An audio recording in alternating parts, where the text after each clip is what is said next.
First, it's important to understand, if we touch on this subject, that Palestinians today are an identity of a group of people. They're very much real. They're real human beings with emotions, with feelings, with aspirations, and of pain and love and all sorts of things. So it's very important to understand that today there's a group of people who identify with this word Palestinian, and it's not up to anybody else but the individual to choose how they want to self-identify and what name they want to call themselves. But it's important to understand the history behind this word Palestine and the history and evolution that it's had over the past thousands of years, and where it's been placed today, which is very different than the origins. So the history of the word Palestine itself, it comes from a Hebrew word that is plishtim, the root word being polesh. Polesh means to invade, the plural version plishtim means invaders. And this is the word that we called an invader people that had come from Crete, from Greece, from the area of Greece today. And they were invader people called the Philistines, or the Plishtim in Hebrew. And they would invade and pillage and basically take land and take resources from different peoples. And so the Jewish people had wars and conflict with this group of people for many generations. In fact, there are many famous stories like David and Goliath. Goliath was a Plishtim, was a Philistine. Or Samson and Delilah. Delilah was a Philistine or a Plishtim. And so these were people that were a big problem to the Jewish people, but eventually we had a big war, and King David obviously took out Goliath and took out the Philistines, and they were dispersed throughout history and basically assimilated and disappeared. So we have to understand that this word Palestine originates from a biblical word, a biblical Hebrew word, or Aramaic word, you could even say, called the Plishtim. Later, you had the Roman Empire that came into power and that fought the Judean kingdom. And the Judean kingdom posed such a threat because they fought off the Roman Empire for so many years, whereas other countries either submitted to the Roman Empire or fought them off, and within a few months to a year they were taken out. But the Jewish small little country were able to fight off the Romans for so long that we kind of echoed Roman weakness to their empire, and it was very disgraceful, and we almost humiliated them, you could say. So when the Roman Empire finally conquered Jerusalem, burned Jerusalem down, burned our temple down, displaced our people, they decided, you know what, we're going to take one of your most important and vital things to who you are, your land, and we're going to give your land, the land of Israel, the land of Judea, another name, and we're going to call it Philistine, or Palestine, basically naming our land by one of our former greatest enemies. Now, the association, a lot of people have to understand that live in today's day and age, it's almost as if you have country X who wants to destroy Israel and hates Israel, eventually, God forbid, does destroy Israel and renames that land Hitler, right? Because they know that would, put a knife into the hearts of the Jewish people, that they have their land named by one of their former greatest enemies. And so that's what the Roman Empire did by naming the land Palestine. It was an act of colonization. And so when the Roman Empire fell, you have different empires that rose throughout the time. You had the Byzantine, you had the Ottomans, you had lastly the British, and they always preserved the name Palestine. It didn't represent the name of a kingdom. It didn't represent the name of a country. It represented the name of a region in which they controlled amongst their vast empire, right? So the region of what is the land of Israel today, under the Byzantine, the Ottomans, under the British, was the Mandate of Palestine, or the area of Palestine. But there was never any country. There was never any society. There was never a common language, a national symbol, a national animal. There was nothing that united a Palestinian people. It was a region, and every individual that lived in that region were either called Palestinian or wanted to self-identify as something else. So if you're a Christian, you usually wanted to be known as a Christian. If you were an Arab, you usually wanted to be known as an Arab, as part of this greater Arab, pan-Arab identity. If you were a Kurd or an Armenian, you usually wanted to be referred to as that. But it's actually fun enough, it's usually the Jews who identified as Palestinian, because they didn't want to identify with other countries or other cultures, and their real culture was from this land. And if the name of this land is called Palestine, they didn't really understand the history behind why this name the land was called Palestine, but they wanted to identify with the land, so they called themselves Palestinian. So if you look at the Palestinian National Orchestra that was a Jewish orchestra. You look at the Palestine Post, that was a Jewish newspaper that eventually became the Jerusalem Post. If you look at everything that was basically written back then that referred to the name Palestine, you were often talking about Jews.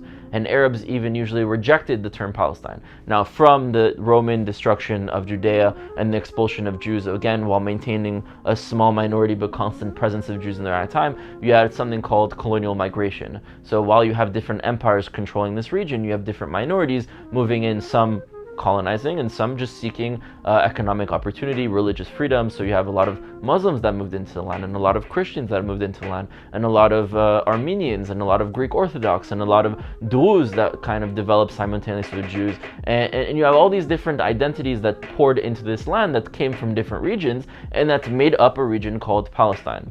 Now, when the British Empire finally left India and left all these places that they had colonized, including Palestine, the United Nations decided to split up the land into two, one for the Arabs and one for the Jews. Now, a lot of people make the argument that the Arabs just got Jordan, which was 3/5 of the mandate of Palestine, and now you want to take it again. But I'm not here to really debate the historical facts or the narratives, but it's important to understand where the name Palestine became relevant again post 48. So 1948, the British Mandate of Palestine becomes the land of Israel, and the portions in which the Arabs were supposed to create a state under the UN's partition plan became occupied by both Egypt, by Syria, and also by Jordan. So Jordan controlled the West Bank, Egypt controlled Gaza, and so on and so on.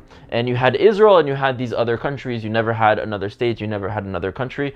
But where does the name Palestine come back again? It was only in 1964 that it comes back, which means almost 20 years from 1948 to 1964, there's no real mention of Palestine. There is mention of destroying Judea, or Israel that it was called at the time, and there's mentions of it being part of this pan-Arab empire where, Nasser, which was the president of Egypt, would conquer this land and make it this part of this pan-Arabic dream that he had, but there's no mention of necessarily Palestine. So what happened in 1964 that it kind of made a comeback this term? Yasser Arafat, along with a lot of the leaders, created something called the PLO, the Palestinian Liberation Organization, which has been responsible for many terrorist attacks, including the murder of the Olympians in Germany that played, many suicide bombings, many plane hijackings. And the reason why he chose the name Palestine, and even said it in this conference, is that if we, as the Arabs of this land, the Levantine Arabs, start calling ourselves as Palestinian, the land before the state of Israel used to be called the British Mandate of Palestine, and people wouldn't know the history that once upon a time, before it was colonized, it was actually called Judea, and it was called Palestine as an act of colonization. People won't know that history. They will only know that it used to be called Palestine before Israel, and so we are the Palestinians that came before Israel. We are the native people, and the Jews came and took away our land. And it's basically a play on words, hijacking an identity in a word that belonged to another people. But it's a little bit ironic because the very definition of Palestine, first of all, it's a Hebrew word, and second of all, it actually means invader.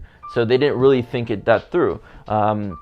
So what you have is in 1964, the Arabs living in the Levant region, which is the region of Israel and Jordan and Syria, started to identify with this new term, where before they never saw themselves as one collective. They were one tribe in Hebron, one tribe in Shechem, one tribe over there, and they all had their different customs, even different dialects of Arabic, and different ways of life. And now they were told that they have to be seen as one group called Palestinians.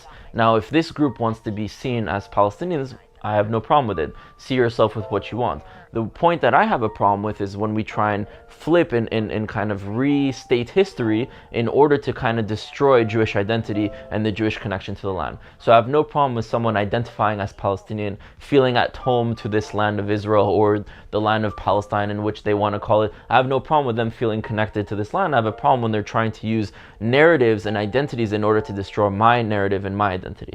So that is the problem that I have with it. But I think that there's no future of this region without Palestinians, right? Palestinians will not just disappear. There's definitely no future without Jews. I think history has proven that throughout every generation. So at some point we have to figure out, what do Palestinians need now that, we understand the history of Palestine, but now there's an actual people right, that have this name called Palestine, and they have to figure out where do they move forward from here. So what do they need in order to feel no longer humiliated, no longer controlled? What do they need to feel that they succeed in their day-to-day life, have opportunities, have their form of self-determination granted to them? What do these people need in order to move forward in the future? And then what do the Jewish people need in order to move forward in the future? And do they actually clash, right? There's list of top 10 things that you need, list of top 10 things that you need, counter one another.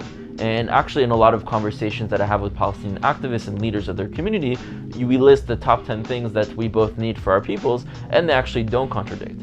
And the problem is that the entire world is trying to turn cousins, right, Palestinians and Jews against one another, Arabs and Jews against one another, when in reality we have such similar culture, similar language, similar customs, similar values, similar belief of a greater power, and we have to kind of find a way to live together and move forward and to kind of maybe even help the Middle East come out of dark ages and be a sort of enlightenment era for the Middle East, rather than continuously fighting each other and using one narrative versus the rest. And that's what I saw a lot on campus as well, that it was always, if you're pro-Palestinian, you must be anti-Israel. If you're pro-Israel, then you're probably anti-Palestinian. And it was always using one narrative or one form of nationalism against the other, rather than trying to find a way to unite the two and move forward.